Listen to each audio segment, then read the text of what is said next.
So we're going to jump in here this evening. My name, I introduced myself at the beginning, is Molly Schintler. I farm here in Eastern Iowa, and I am within my farming, I farm at Echollective Farm. And for me, farming is a tool that I use for cultivating equity in the food system and in my community.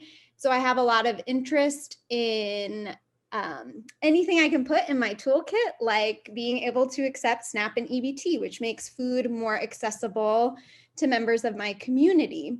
Additionally, in addition to farming, I'm also a member of the Eastern Iowa Young Farmers Coalition, and our coalition is hosting this gathering tonight. And we've hosted a few of these in the past couple of months, and we're hosting some into the future. They're always based around a different topic or subject. So in a moment, I'm going to put a little bit of the information about our chapter with links to our Facebook page and a website for the Iowa Young Farmers Coalition, which encompasses a few other chapters that are located within our state. In addition, I just want to give a little bit of plug for the Eastern Iowa Young Farmers Coalition. We are a chapter of the National Young Farmers Coalition.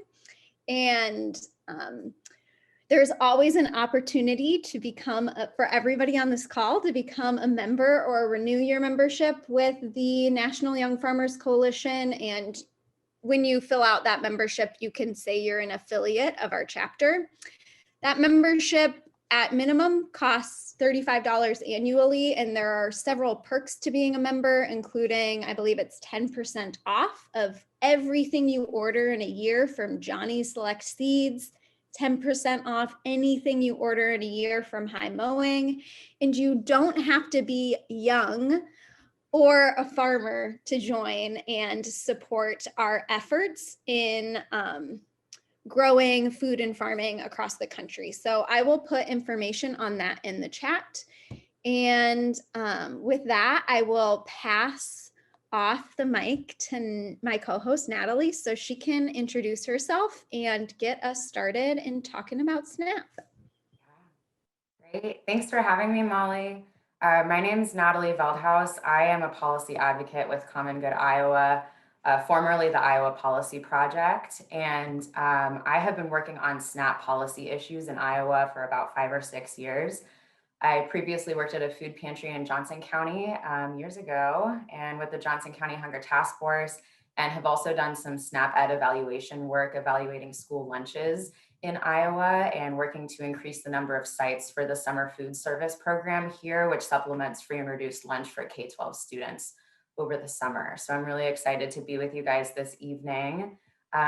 Let me do this fun thing where I try to share my screen while I'm talking. Let's see. And I'm just gonna quickly run through some nitty-gritty basics of like, what is SNAP and how does it work and how has it changed during COVID? And also just a bit about why is food insecurity happening in Iowa? What's up with that? And what kinds of policies are shaping that reality in our state? So I'm just going to jump in really quickly and talk about what is SNAP, how does it work, and why is it important? And if anyone wants to hop in the chat, I don't know how tired everyone is, but you can hop in and say like what you already know about SNAP, but I'm not gonna get too wonky. I can get super in the weeds, but I'm gonna spare you guys that. So just as a quick overview, the Supplemental Nutrition Assistance Program, formerly known as food stamps, provides nutrition assistance to individuals and households who meet certain eligibility guidelines based on household size and income in Iowa. There is an interview and verification process that is required to apply, and that is done through the Iowa Department of Human Services. SNAP is federally funded, but administered at the state level. That means that the amount of benefits a family receives is decided federally, but eligibility and other terms are decided in Iowa. I'm sure a lot of you guys are familiar, but SNAP benefits are administered monthly on an electronic benefits transfer card or EBT card that resembles a debit card, and that's shown here. And SNAP served about 300,000 Iowans in January of 2021 alone. So there are a lot of folks in Iowa who are needing food assistance. SNAP has a big economic impact in Iowa and a multiplier effect. So last month alone, SNAP pumped more than $61 million into Iowa economies. And this has a ripple effect. For every dollar spent on SNAP, $1.5 are added to the economy. And so I'm going to jump ahead really quick just to talk about how SNAP has changed during the pandemic. And then I'm going to come right back and we're going to get a little bit more into some policy reasons why Iowans are needing SNAP in Iowa. I just said Iowans and then I also said Iowa. So that's where I'm at this evening. So in terms of SNAP and COVID-19, I know someone mentioned that things are changing. I think the program we were talking about was pandemic EBT. So there are a few different ways that the USDA has changed SNAP so it's more flexible to meet the needs of families during the pandemic. One is emergency allotments. This means that households are able to get as much the highest benefits possible for their household size. So it used to be that, if you're a household of 4, you would get a certain amount based on your income, but now every household of 4 is getting the maximum amount that they're able to. And this was further boosted from a federally passed law in late 2020. So there's on top of that, there's a 15% benefit increase across the board. And finally, we have a new program called Pandemic EBT. And this provides nutritional resources to families who have lost access to free or reduced price school meals due to school closure. And this is administered through existing EBT cards, or families who qualified actually got a new EBT card mailed to their house. So PEBT was administered last year in Iowa and has been approved by Iowa DHS for the 2020-2021 school year. And we will have more information about how that will work and how it will be administered shortly. And I should mention that after this, I'm going to make all of my notes available to everyone. I make my slides pretty minimal, but I have all of this information and it's full of a bunch of links that I'll make available to everyone. So I hope no one is frantically taking notes, but if you are, maybe start doodling instead. And so now I'm just going to skip back to my previous slide because I pulled together 2 slides. And this part is really important to me in thinking about why SNAP matters and really why do people experience food insecurity in Iowa and the US. I say this a lot, but when we talk about food insecurity, we're really talking about poverty. And poverty that Iowans and people in the US more broadly experience is not some unfortunate accident. It's really the result of a series of policy choices over decades and decades. Our economic system fails to ensure that some Iowans have the income or resources that are needed to meet their basic needs, including food. At my shop at Common Good Iowa, we conduct an analysis of the cost of living in Iowa and find that 1 in 5 households with at least one full-time worker are unable to meet their basic needs on income alone. One main reason that we see so much poverty and income inequality in the US and Iowa is that wages that workers are making do not keep up with the growing cost of living, and they also don't reflect the value that workers are adding into their economy. This means that some companies are pocketing worker productivity as additional profits instead of sharing it with workers in the forms of wages or benefits. And we also see a lot of racial disparities in Iowa and more broadly in the US in terms of who is experiencing poverty and food insecurity. And we really can't talk about why some Iowans are unable to afford food and other basic necessities without discussing the history of racist policies in Iowa and in the US. Sorry, I'm going kind of fast, and I'm happy to delve into any of these. Like, normally my presentations are full of like 20 graphs, but I spared you guys. But if you want to see my spicy graphs, let me know after. I will share all of them with you. But sorry, getting back to this. Many policies enacted in the US have shut people of color out of economic opportunity, from the confiscation of indigenous lands and slavery that built the 18th century American economy on the free labor of enslaved people. The beginnings of the United States set up economic prosperity and wealth for white male landowners, and that has compounded over time due to many public policies. The roaring industrial economy of the 19th century would not have been possible without the unpaid labor of enslaved people.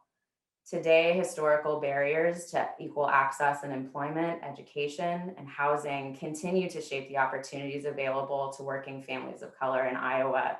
We see stark and persistent wage disparities by race in Iowa and across the Midwest, where Black and Latino workers make $5 less an hour than white workers. These differences arise from discrimination and differential treatment before and after the hiring process, and the loss of primarily union manufacturing jobs in the Midwest. All of this is to say that we have a very unequal economic system in Iowa and in the US, and policy choices such as redlining have targetedly disinvested in low-income communities and communities of color over decades and decades. Iowa is no exception from this history. And if anyone is interested in more resources on redlining and some of these federal policies that have been passed, also some state policies that have been passed, I'm super excited to share those with you. And really just to tie it back, SNAP is one policy that works to counteract the impact of low wages and economic policies that favor the wealthy over the poor. SNAP is an important policy for increasing equitable food access, and especially to fresh food in Iowa. So I really appreciate that everyone is on here today, thinking about how we can expand access to nutritious food to our neighbors in Iowa. And I just feel really uncomfortable when we're in conversations about hunger and we're not really talking about all of these structural policies that are shaping the realities that we're seeing in Iowa more generally, but even more specifically during the pandemic.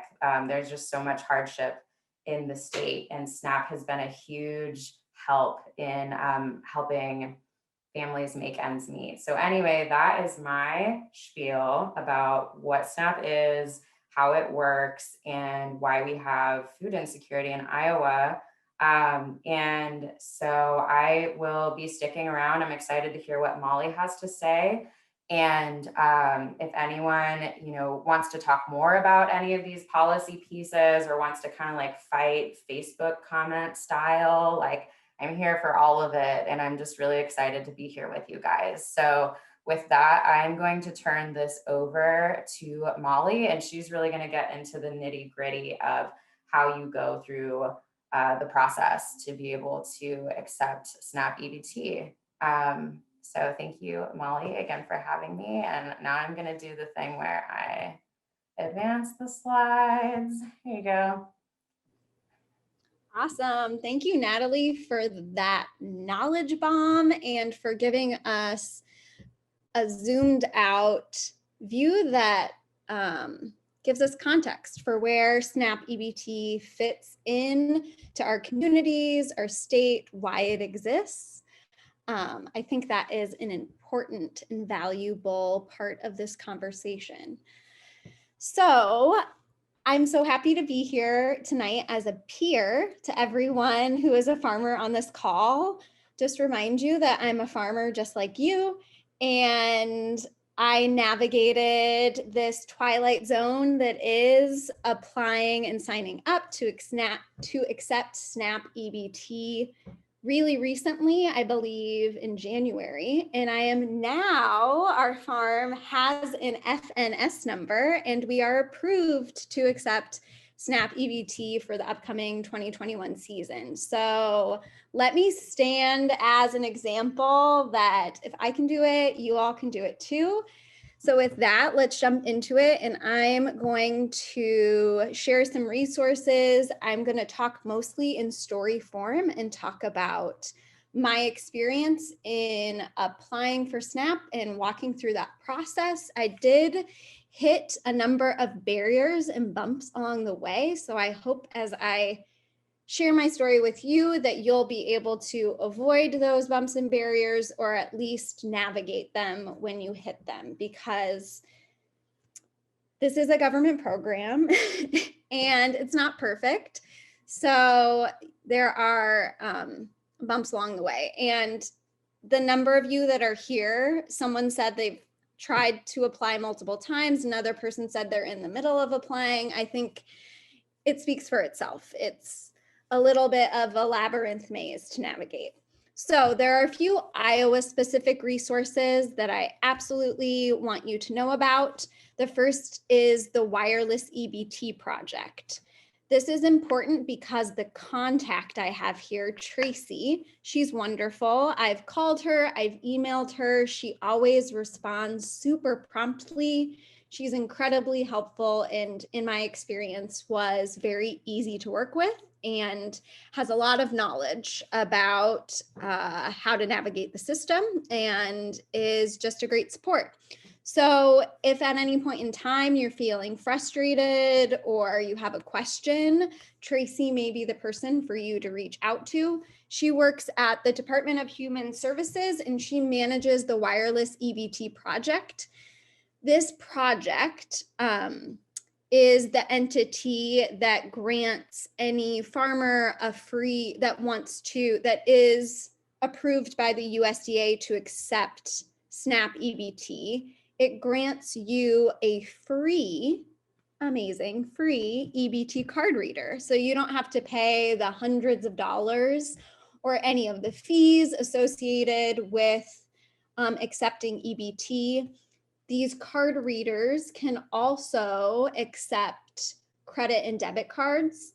If you do decide to use the card reader to accept credit and debit on your farm or at your farm stand, they do pass along the 1 or 2 or 2.5% that those companies charge to use that service. So anything associated with EBT is absolutely free and of no cost to you. So that is the wireless EBT project in Tracy. Another Iowa specific resource is the Double Up Food Bucks program. So somebody in our intros mentioned this program, and I'm so happy that when I posted about this Hangout webinar chat on Facebook, my friend who farms in urban Des Moines, Monica Orzowski for Sweet Tooth Farm, she posted, yeah, I accept EBT and Double Up Food Bucks. And I knew about Double Up Food Bucks, but I had no idea that as a farmer, I could become qualified to accept Double Up Food Bucks. So Monica was an awesome resource for me, which speaks to how powerful it is when peer-to-peer, we just chat with each other as farmers. We're all super knowledgeable, and when we get together, dang, we're powerful. So Monica let me know that if you can contact Erin McLaren at she's with the Healthiest State Initiative at the state level here in Iowa, and Erin can walk you through. I have not done this yet, so I'm just speaking from what Monica's told me, but Erin will be your connection for getting hooked up with Double Up Food Bucks. And I am planning on doing that. I just connected with Monica yesterday, so I haven't had the opportunity to do that yet. To explain a little bit how Double Up Food Bucks work, and Danielle said, Erin is amazing. As you described, Tracy, very helpful and resourceful. So we already have 2 awesome support people at the Iowa state level to help us, Tracy and Erin both. But I should have described how Double Up Food Bucks works. I'm familiar with it prior to the pandemic, so in pre-pandemic times. Our farm used to go to the Iowa City Farmers Market, and the farmers market had a centralized EBT card reader, which meant anybody at the farmer's market that wanted to purchase fruits and vegetables with their EBT card would go to that central card reader. The city ran it, so farmers didn't have to do anything. We just had to show up. Well, we had to show up with our fruits and vegetables, and the city took care of everything on the EBT side. They would read the EBT cards, and any shopper would get tokens and then shop with us using those tokens. Double up food bucks means that on any given day, a SNAP recipient, someone with a SNAP card, if they spend $10 of their SNAP dollars, they can get up to $10 matched with double up food bucks. And those are the cards that you see here. And then these cards can be used at any entity that accepts them. They can only be used on fruits and vegetables. And the entities that accept them, the farmers market in Iowa City does, all the new Pioneer Co-op locations do. I believe many or all of the Hy-Vees in the state of Iowa accept them.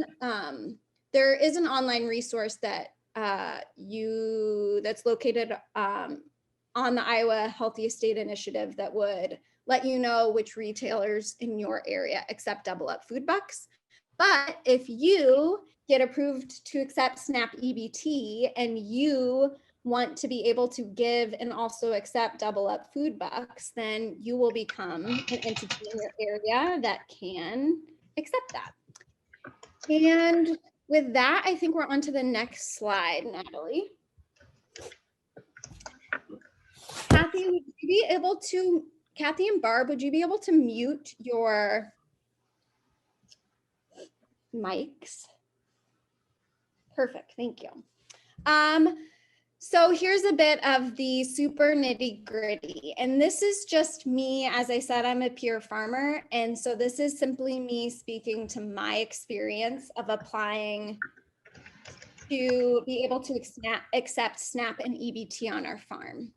And Tracy did help me in this process. It may have been a bit of luck. I did a little bit of a Google search at the very beginning of this process. I came across Tracy's contact information, and the very first thing I did was I emailed her and I told her the whole spiel about our farm used to be able to accept SNAP at the farmer's market. We weren't able to attend last year because the market was closed due to the pandemic, and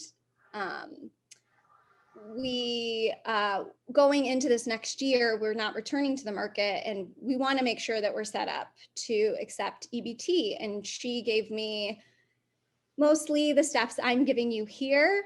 And I did hit a few bumps in the road that I'll talk about. So the very first step to becoming certified to accept EBT SNAP is to become certified by USDA to accept EBT. So EBT SNAP is overseen by the United States Department of Ag, and I have the link here for that you will click on to go to their website and apply virtually. If you don't want to apply online, they can send you a paper copy in the mail. They do, I believe, strongly encourage you to fill out the application online. It's a little more smoother that way and moves a bit more quickly, but having access to the internet should absolutely not be a barrier for anyone. You can fill out a paper copy.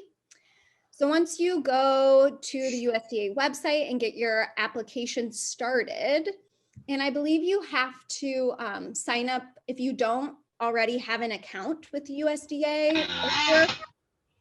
If you're Natalie, would you be able to mute Kathy? I think you can. If you're a farmer who's interacted with NRCS or FSA, it isn't. If you applied for CFAP or CFAP2 last year, it's entirely possible that you already have a USDA account already set up online. If not, it's a pretty simple process for setting that up. you start your application, and then you don't have to fill it out all at once. The application is saved in your portal for a certain amount of time, and you get a little window of time to complete the application. When you first start the application, something that's really important, if you're a direct marketing farmer, so if you're going to accept SNAP or EBT for CSA shares, if you're going to use it for a market stand or at a farm store, you're not a farmer's market.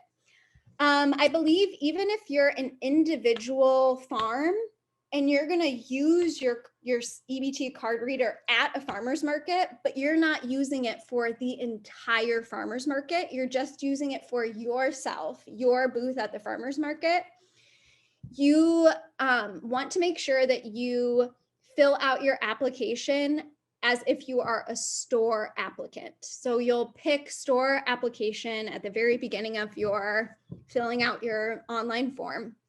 And if at any point in time you need assistance with this USDA labyrinth twilight zone of an application, I highly recommend that you call the USDA help desk.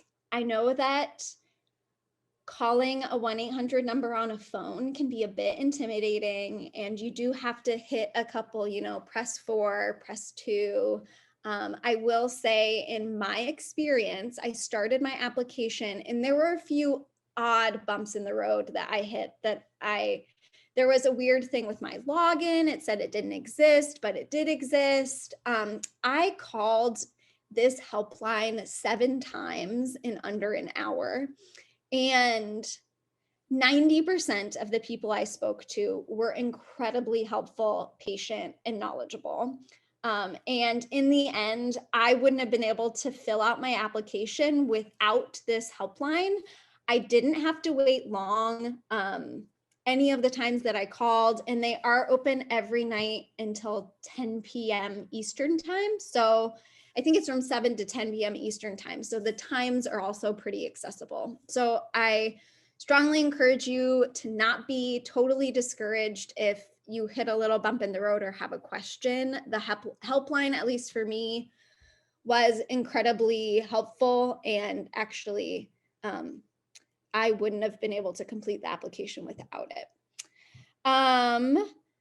Next step is the USDA does require that you upload a few copies of differing items. So you are going to need a photo ID, either of your driver's license or your passport. And you're also going to need a copy of your social security card. You can either take a picture of this on your phone and upload it that way.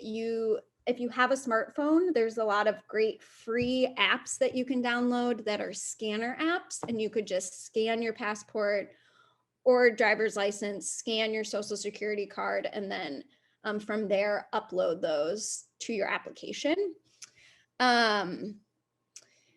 Also, this is, I think, the biggest thing that I feel the most uncomfortable about. They say that you need to upload a business license. And now, when I called the helpline about this, I called a few different times and I got a few different answers. I think we have to remember that the USDA, in terms of EBT SNAP, they are working with tens, probably hundreds of thousands, definitely hundreds of thousands of entities across the United States that sign up to accept SNAP. Very few of those entities are farmers. So most often they're working with grocery store chains, think Walmart, Target, Hy-Vee. They're working with corner stores. So think Come and Go. They're just working with all sorts of people that aren't necessarily farmers. So they ask you to upload this business license. And when I called, they said, well, just upload, do you sell tobacco? Upload your license that says you can sell tobacco. Upload your license that says that you can sell alcohol.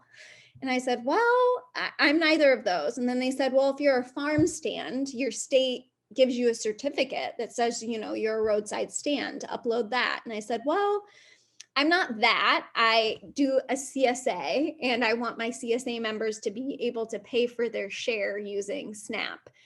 So I think this is where the system's a bit wonky. In the end, I did get a hold of somebody on the USDA help desk phone line. And then I also touched base with Tracy, and both of them assured me that I could just skip that and not upload that as a part of my application.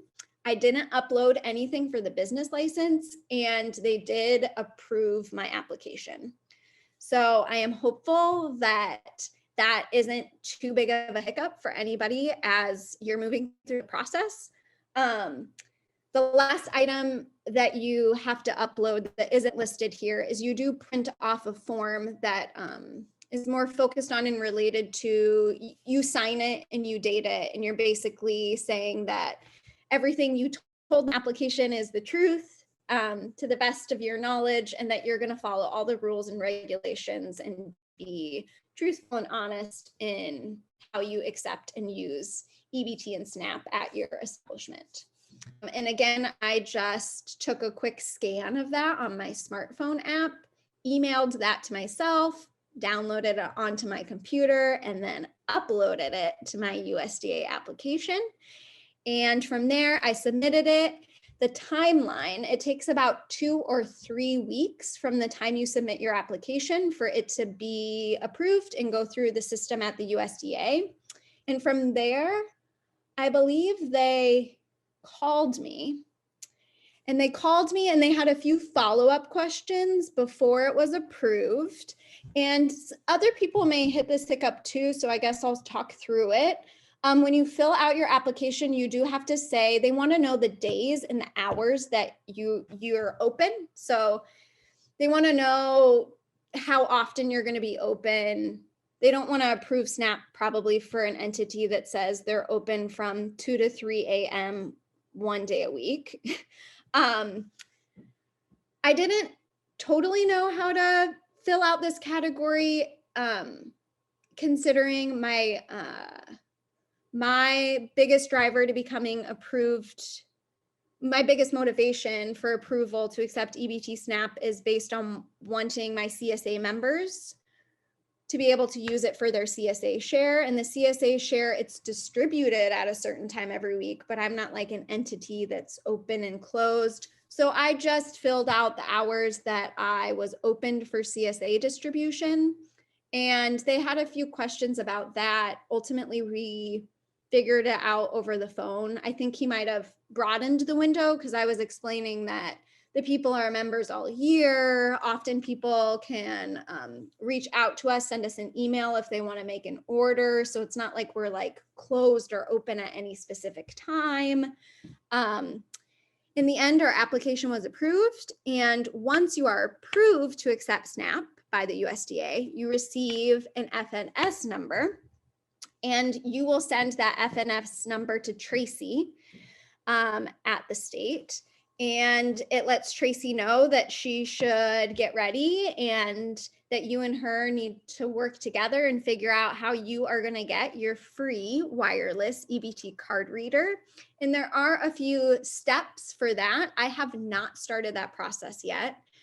I did email Tracy, and her reply to me was that it takes about a month start to finish from when she starts the process of saying this farm wants the EBT card reader to when you'll receive it in the mail.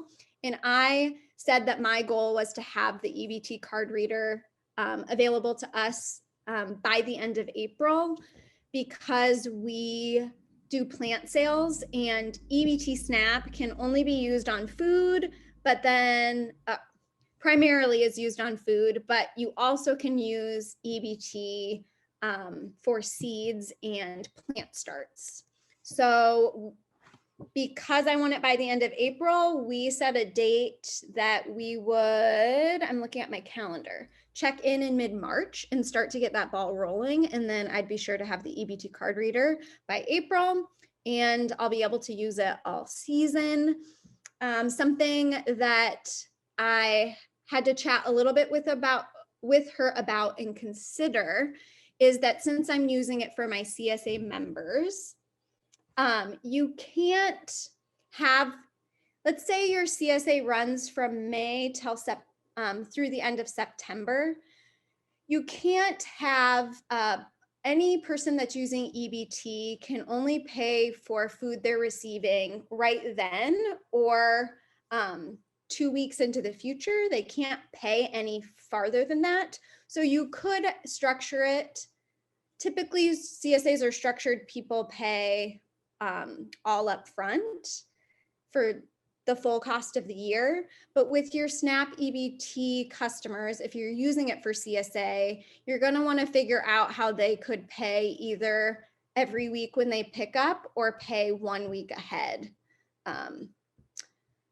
And I think for me, that tells my whole story of my journey with SNAP EBT. I'm looking here in the chat. Does your farm have to be an LLC? My farm is an LLC, but you don't have to be an LLC to be SNAP approved. They do ask if you're like a sole proprietor. You could have your farm just under your own social security number as a sole proprietor and still apply. My understanding is to be accepting SNAP.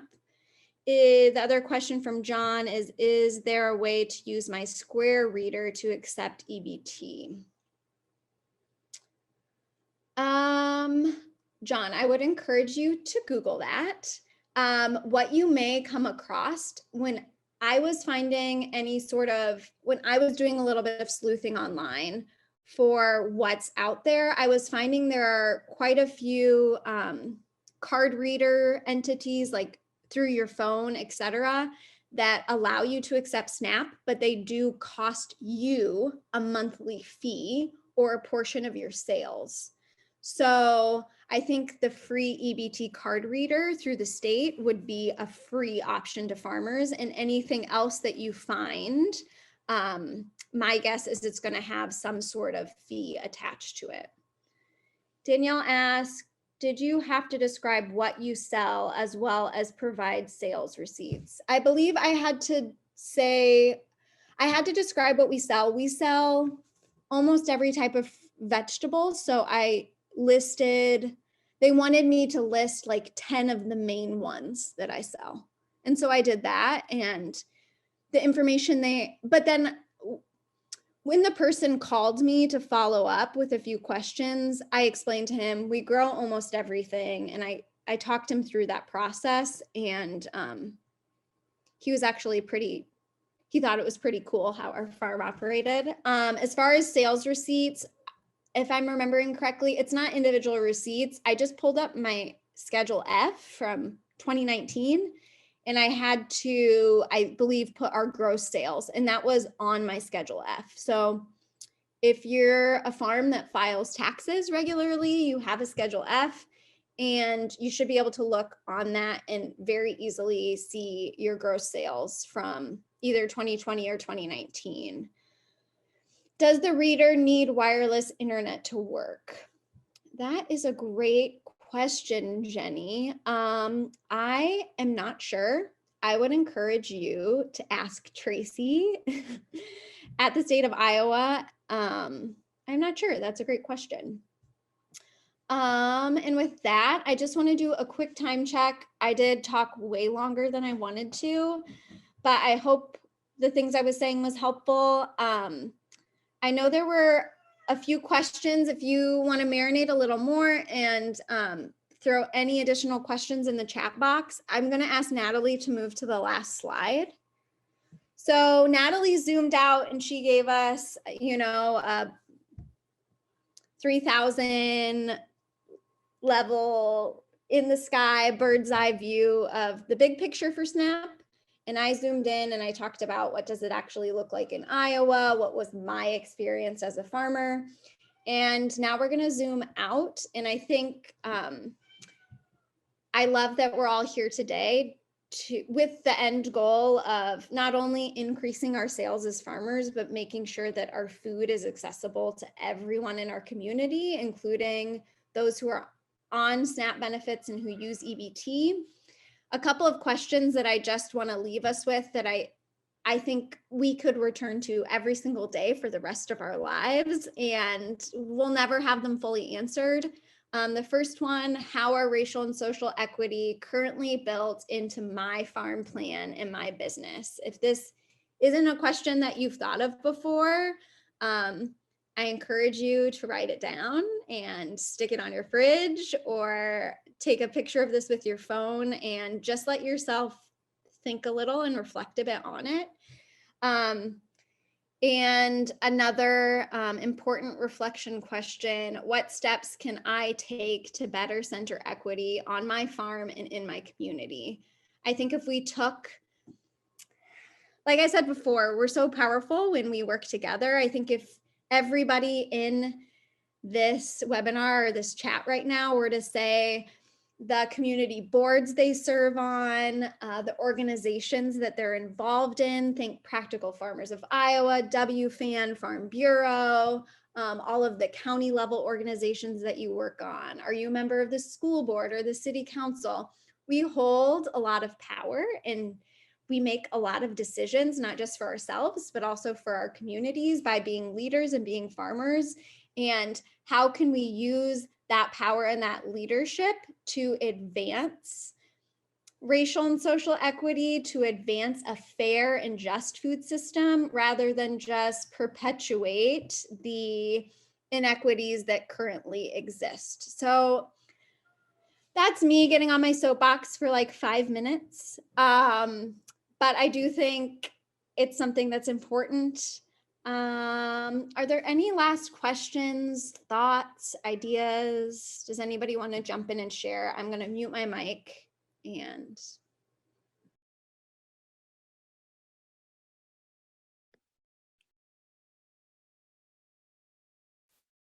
Susie did ask, how long did the application take you to fill out?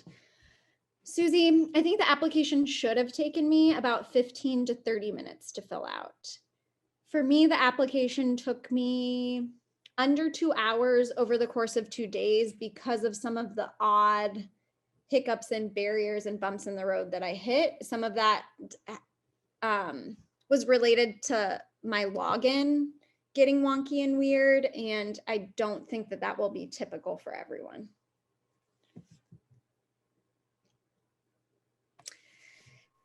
So with that, oh, Corbin, go ahead.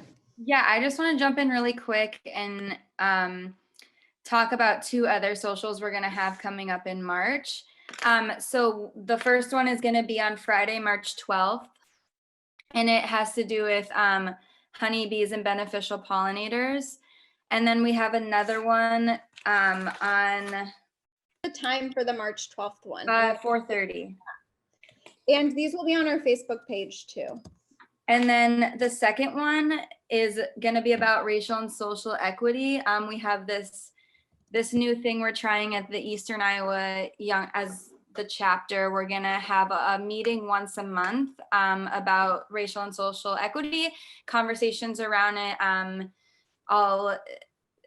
Basically we'll go into groups. I'll put out discussion questions. We'll really get in the nitty-gritty about how we can do better as a society for everyone around us.